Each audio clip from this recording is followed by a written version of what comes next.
Welcome to the Savannah Storytellers channel, where we give you the best African talks, love stories, folklore, and more. The story of Iya Basira, the food seller. In the city of Lagos, there was a popular food seller called Iya Basira. Iya Basira had the reputation of a crowded restaurant and customers fighting in line to buy her food. Some of these customers were ordered to pick and wash one of the restaurant's plates before they got the chance to buy food. Iya Basira restaurant became the favorite spot for both married and single men. Even though she is known to insult her customers, her restaurant is still full of customers fighting to buy food. They were happy to get a chance to buy food from her regardless. Iya Basira started as a humble lady known for her greetings and well wishes. She comes to her spot with her already prepared meals. Good food, but no customers, and she will end up having spoilt food every day. This made her frustrated, and she desperately started to consider other options. Then one day, her friend advised her to go to a witch doctor. She told Iya Basira about the powers possessed by the witch doctor and the many wonders he had performed on people. She told her of the testimonies of people who visited Baba, the witch doctor.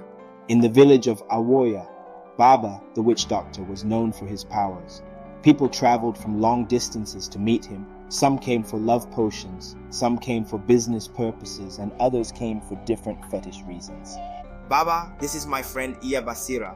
Her friend Iyatunde introduced her to the witch doctor, who sat on the floor of his red earth shrine. In the shrine, carcasses of different dead animals were hung on display. Charms bonded with pieces of red materials tied to different scary sculptures. Baba's shrine was scary, an altar of evil with its scary sacredness. Carved wooden sculptures stood in different corners of the secret room. "My daughter, what is it that you seek from Okuki the gods?" Baba asked Iya Basira, who sat with her friend Iyatunde, fidgeting through his question. Iya Basira was awakened by her friend Iyatunde with a slight tap on her right thigh, which brought her back to Baba's question. "Baba, I want my food to be number one in town.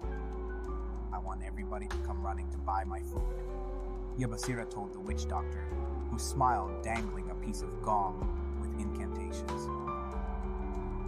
"Is that what you want?" The witch doctor chuckled and asked her. "Yes, Baba." She nodded in affirmation. He continued with his incantations. The witch doctor prepared some charms for her. He told her of the sacrifices she must make.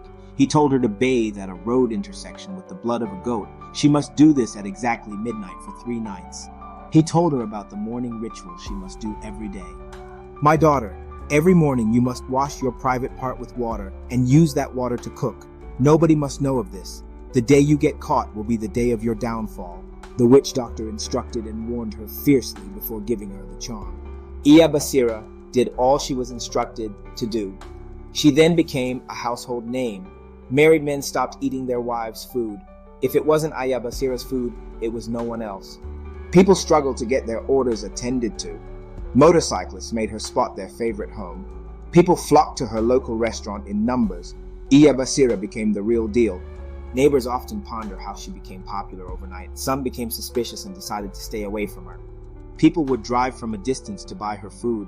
People queue for hours holding plates to get her food. Iya Basira would sell all of her food faster than other vendors.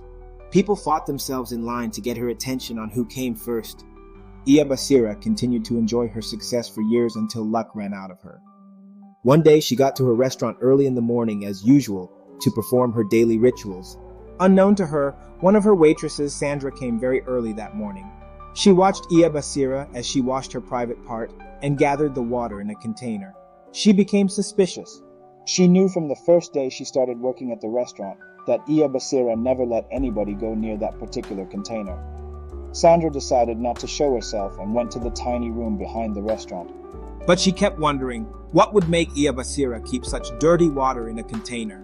She kept her observation to herself, ignoring all possible chances of telling somebody else. Later that morning, she found Iya Basira cooking. She saw her adding some of that dirty water into the pot of soup she was cooking. Then Sandra raised the alarm by confronting Iya Basira in front of everyone. At this point, the repercussions of the charm forced Iya Basira to confess all her treacherous acts. Immediately, a group of angry mob attacked her, destroying her restaurant. They almost lynched her to death before the police intervened. The police took her away and nobody ever heard of her again. The moral of the story: patience is golden, wait for your chance. If you like this story, kindly like this video and subscribe to our channel.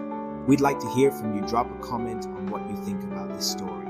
See you in the next episode.